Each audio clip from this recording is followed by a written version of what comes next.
Vous êtes-vous déjà demandé pourquoi vous vous réveillez soudainement à 3 heures ou 4 heures du matin? Savez-vous ce que vous devez faire à ce moment-là? Vous n'êtes pas seul et ce n'est pas une simple coïncidence.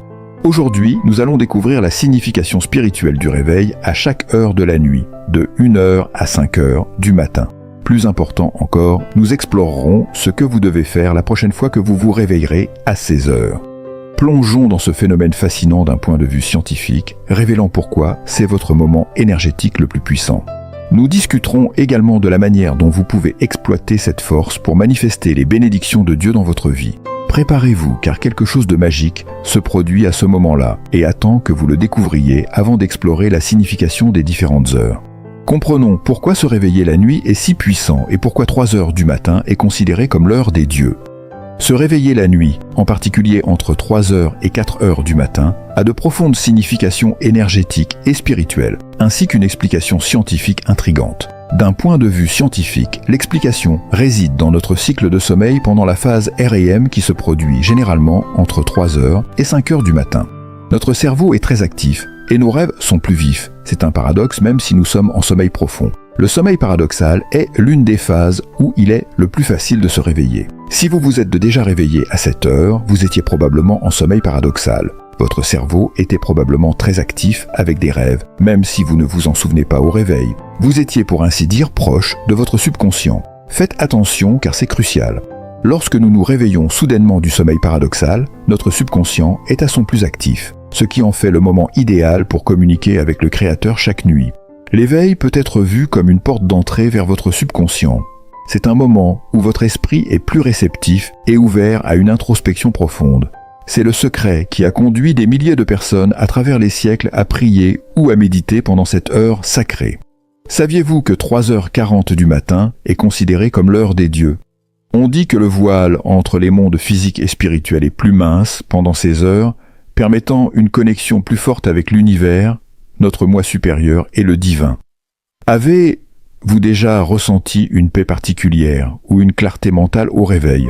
À ce moment-là, ce n'est pas une coïncidence. C'est un moment où votre âme est plus ouverte à recevoir des messages et des conseils spirituels. Et il existe des preuves scientifiques pour soutenir cela. Avez-vous remarqué que vous vous souvenez de vos rêves plus vivement?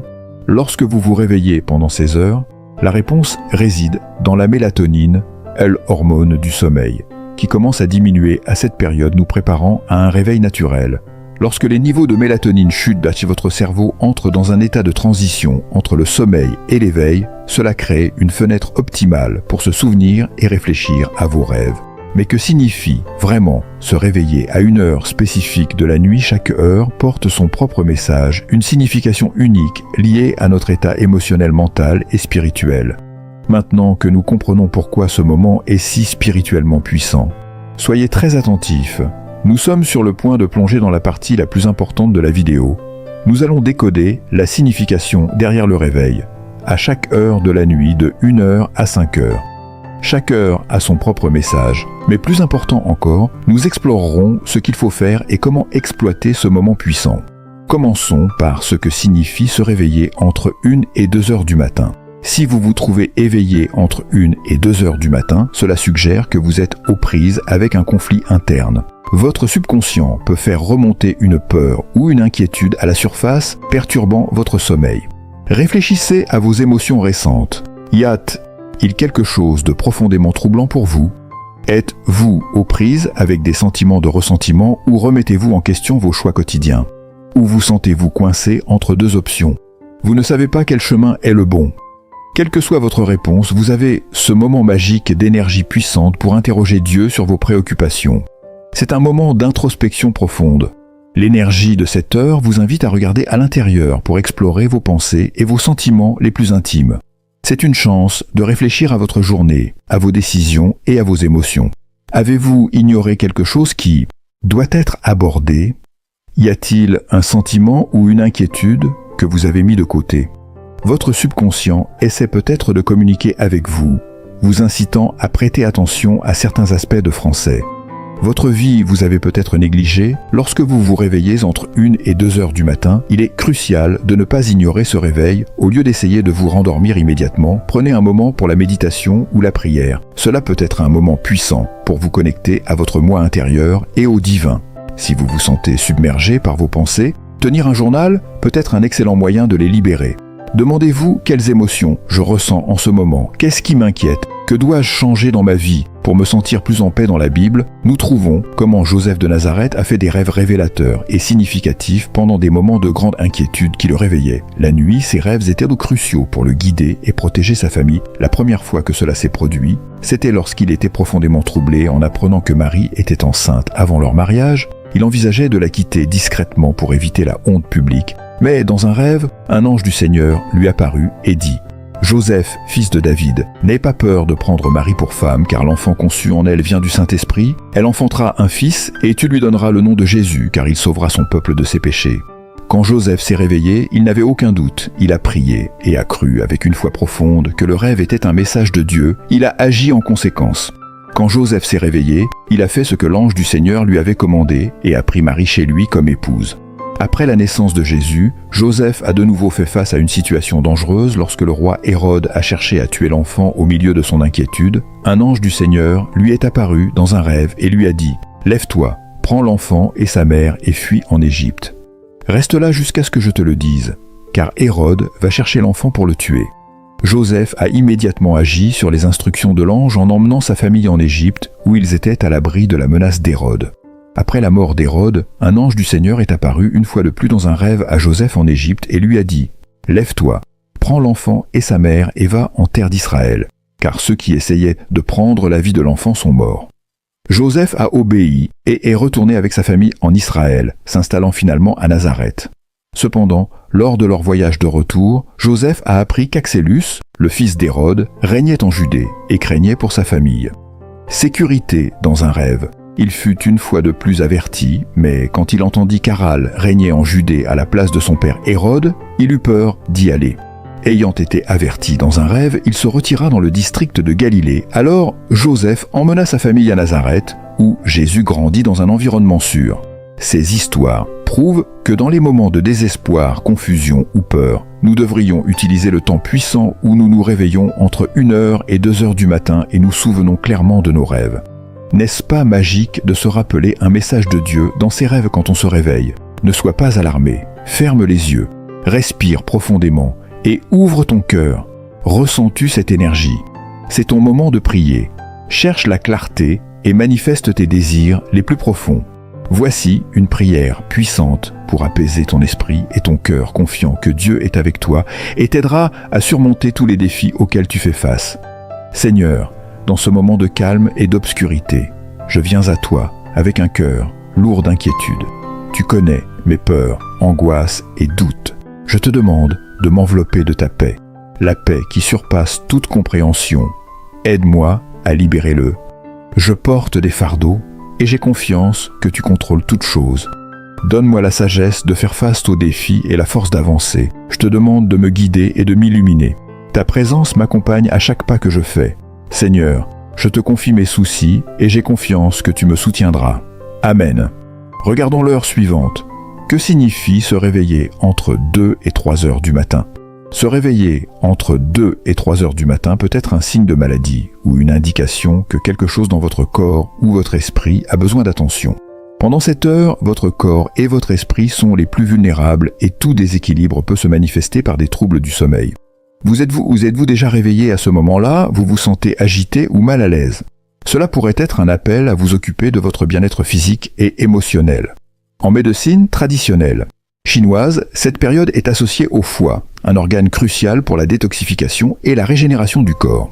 Se réveiller à plusieurs reprises à cette heure peut indiquer que votre foie est surchargé ou que des toxines se sont accumulées dans votre système. Cela peut également refléter des problèmes émotionnels non résolus tels que la colère et ressentiment qui, selon ce médicament, sont stockés dans le foie. Êtes-vous aux prises avec le stress, l'anxiété ou des émotions négatives? Ces sentiments peuvent affecter votre santé plus que vous ne le pensez. Dans la Bible, nous trouvons une puissante leçon à ce sujet dans l'histoire du roi. Ézéchias, par une nuit calme. Le roi. Ézéchias était malade dans son lit. conscient que la mort approchait. Son cœur battait à un rythme sombre, lourd d'inquiétude et de peur. C'est alors que le prophète Isaïe entra dans sa chambre avec des nouvelles dévastatrices. « Mettez votre maison en ordre, car vous mourrez, vous ne vivrez pas. » Ézéchias, avec des larmes dans les yeux et une profonde douleur dans son âme, tourna son visage vers le mur et pria avec une intensité déchirante. « Ô Seigneur, souviens-toi comment j'ai marché devant toi fidèlement et avec un dévouement sans réserve, faisant ce qui est bon à tes yeux. » Ces paroles étaient un cri désespéré. Au ciel, une supplication pour plus de temps, une pétition pour vivre. Dieu a entendu son appel. Ésaïe, avant de quitter le palais, a reçu une nouvelle révélation. Il est retourné vers Ézéchias et a dit « Voici ce que dit le Seigneur, le Dieu de ton père David. J'ai entendu ta prière et j'ai vu tes larmes. Je te guérirai le 3e jour. Tu monteras au temple du Seigneur. J'ajouterai 15 ans à ta vie. Et ainsi, contre toute attente, Ézéchias se leva de son lit guéri et rempli d'une gratitude renouvelée. Son histoire n'est pas seulement un récit de guérison, mais un témoignage de la puissance de la foi et de la prière. Si vous vous réveillez agité à cette heure et avez des problèmes de santé, vous devez vous calmer et utiliser cette énergie pour prier Dieu. Voici un exemple de prière de guérison, Seigneur. Dans ce moment de faiblesse et de douleur, je viens à toi cherchant ton réconfort et ta guérison, ta parole. Dit dans Jérémie 16, « Guéris-moi, ô Seigneur, et je serai guéri, sauve-moi, et je serai sauvé, car tu es ma louange. Je te demande de poser ta main sur moi et de me restaurer. Seigneur, j'ai confiance en tes promesses, comme il est dit dans Ésaïe 41. Ne crains pas, car je suis avec toi. Ne sois pas consterné, car je suis ton Dieu. Je te fortifierai. Oui, je t'aiderai. Je te soutiendrai de ma main droite. Juste donne-moi la force d'affronter chaque jour et la paix que toi seul peux, Père. Donne-moi ta parole, me le rappelle dans le psaume 103. Bénis le Seigneur, ô mon âme, et n'oublie aucun de ses bienfaits, lui qui pardonne toutes tes iniquités, qui guérit toutes tes maladies. Je te demande de renouveler mon corps et mon esprit, de me remplir de ton amour et de ta grâce, de guider les médecins et tous ceux qui prennent soin de moi, de leur donner sagesse et discernement. En ton nom, Seigneur, je trouve l'espoir et le réconfort. Je t'abandonne ma maladie et ma douleur, confiant en ton pouvoir de guérison. Amen. Regardons l'heure suivante. Que signifie se réveiller entre 3h et 4h du matin? Si vous avez la chance de vous réveiller entre 3h et 4h du matin, ne laissez pas passer ce moment. C'est à ce moment-là que vous pouvez être le plus proche de Dieu. C'est le moment où le voile entre les mondes physiques et spirituels est le plus fin, un moment où notre subconscient est le plus actif. Si vous vous réveillez à cette heure-ci, vous vous sentirez probablement assez agité. Rappelez-vous que cela se produit parce que vous étiez dans la partie la plus profonde de votre sommeil paradoxal. Le bon côté des choses, c'est que vous vous souviendrez très clairement de votre rêve, c'est pourquoi vous devriez essayer de vous souvenir et de noter votre rêve, si Dieu vous a parlé. Pendant que vous dormiez ou à laisser un message dans vos rêves, vous pourrez l'interpréter plus tard. Explorera bientôt l'interprétation des rêves, mais pour l'instant, découvrons ce qu'il faut faire. Pendant cet éveil spirituel magique, c'est votre moment de vous connecter à votre moi intérieur pour entendre ce que Dieu veut vous dire. Fermez les yeux, respirez profondément et ouvrez votre cœur. Ressentez-vous cette énergie, c'est votre moment de prier. Cherchez la clarté et manifestez vos désirs les plus profonds. Un exemple puissant dans la Bible vient de Matthieu 26. Quand au cœur de la nuit, sous la voûte sombre du ciel, Jésus entra dans le jardin de Gethsémani. L'air était lourd d'une tension palpable, et les ombres des oliviers murmuraient à chaque douce brise. Il savait que le moment décisif approchait, ses disciples fatigués restèrent derrière tandis qu'il avançait seul, portant le poids du monde sur ses épaules. Jésus tomba à genoux, son visage trempé de sueur mêlée de sang, le résultat d'une angoisse incommensurable. Il ferma les yeux, prit une profonde inspiration et ouvrit son cœur en prière. « Mon Père, si cela, il est possible que cette coupe s'éloigne de moi, mais non pas comme je le ferai, mais comme tu le feras. » Il s'écria, la voix brisée par la douleur dans le silence de ce moment. Jésus chercha réconfort et force dans sa connexion la plus intime avec le Père. Il sentit chaque battement de cœur comme un tambour, résonnant dans la nuit silencieuse. Il savait qu'il devait faire face à la trahison, à la souffrance et à la crucifixion. Mais dans cette prière profonde, il trouva la clarté et la détermination nécessaires pour continuer à retourner vers ses disciples. Il les trouva endormis, inconscients de la bataille intérieure qu'ils menaient. « Ne pourriez-vous pas veiller avec moi pendant 1 heure » demanda-t-il doucement, comprenant leur faiblesse mais conscient de l'urgence du moment. Jésus pria à nouveau, abandonnant ses peurs et ses désirs, exprimant à plusieurs reprises sa volonté d'accomplir la volonté divine. Dans ce jardin entouré d'obscurité et de silence, il trouva la paix nécessaire pour affronter sa destinée. Gethsémani devint le théâtre d'une connexion sacrée, où le Fils de Dieu, dans son humanité, fit preuve d'un abandon total et d'une foi inébranlable. Ce moment, rempli d'émotion et de profondeur, nous rappelle l'importance de chercher Dieu dans nos moments les plus sombres et de faire confiance à son plan, même lorsque le chemin semble insurmontable. Embrassez ceci. Réveil, agenouillez-vous silencieusement près de votre lit, laissez votre subconscient rester actif dans votre esprit et murmurez le Notre Père d'une voix tremblante pleine de foi. Notre Père, qui es aux cieux, que ton nom soit sanctifié, que ton règne vienne, que ta volonté soit faite sur la terre comme au ciel. Donne-nous aujourd'hui notre pain quotidien et pardonne-nous nos offenses, comme nous aussi nous avons pardonné à ceux qui nous ont offensés. Et ne nous induis pas en tentation, mais délivre-nous du malin.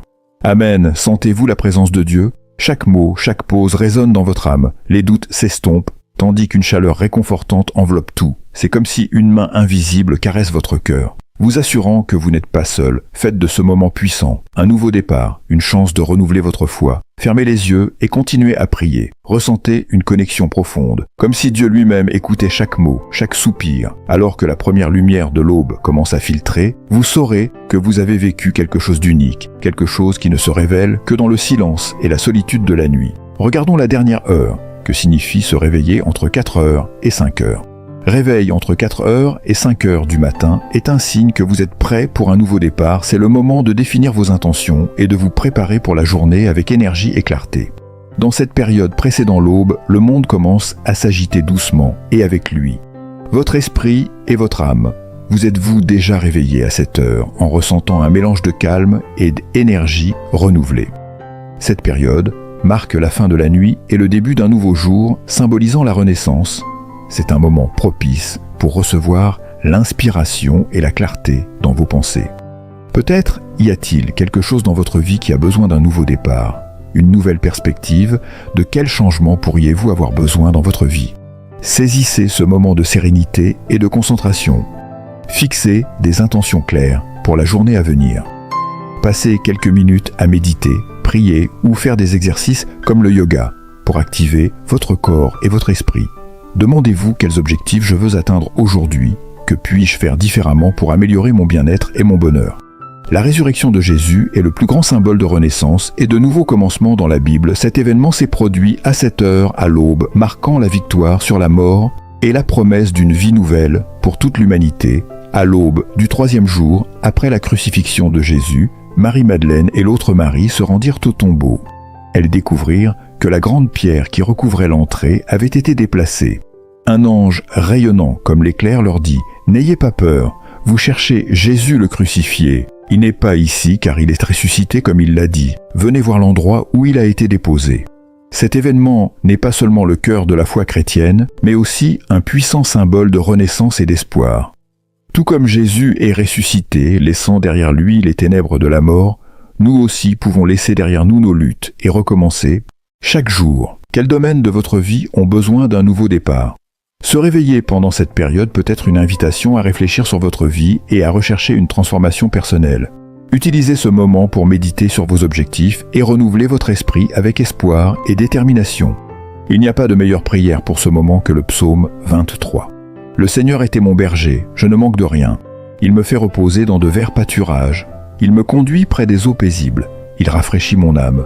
Il me guide sur les bons chemins pour l'amour de son nom, même si je marche. À travers la vallée la plus sombre, je ne craindrai aucun mal, car tu es avec moi, ta houlette et ton bâton me réconfortent. Tu prépares une table devant moi, en présence de mes ennemis. Tu oins ma tête d'huile, ma coupe déborde sûrement ta bonté et ton amour me suivront tous les jours de ma vie, et j'habiterai dans la maison du Seigneur pour toujours. Ce psaume est un rappel que peu importe à quel point les temps sont sombres, Dieu est toujours avec vous, vous guidant et vous protégeant. Rappelez-vous que vous n'êtes pas seul dans ce voyage. Des millions de personnes à travers le monde vivent cet éveil nocturne et beaucoup y ont trouvé une porte d'entrée vers une vie plus consciente et épanouissante. Êtes-vous prêt à transformer votre vie? La magie ne réside pas seulement dans le réveil, mais dans ce que vous faites, de ce moment maintenant que vous connaissez le pouvoir derrière vos réveils nocturnes, et ce qu'il faut faire à chaque instant Vous devriez en apprendre davantage sur les interprétations possibles derrière vos rêves. Les rêves sont l'un des moyens les plus puissants par lesquels Dieu communique avec nous. Mais comment pouvons-nous savoir si un rêve est vraiment un message de Dieu et que signifient ces symboles et ces visions dans nos rêves? Pour savoir dont vous avez besoin pour regarder cette vidéo, vous découvrirez les 7 types de rêves prophétiques où Dieu vous parle et la signification des éléments qui peuvent apparaître dans vos rêves, tels que les animaux, les nombres ou les couleurs. Ne la manquez pas, car elle est vraiment puissante. N'oubliez pas de laisser un commentaire si vous avez vécu un puissant réveil. Bénédiction.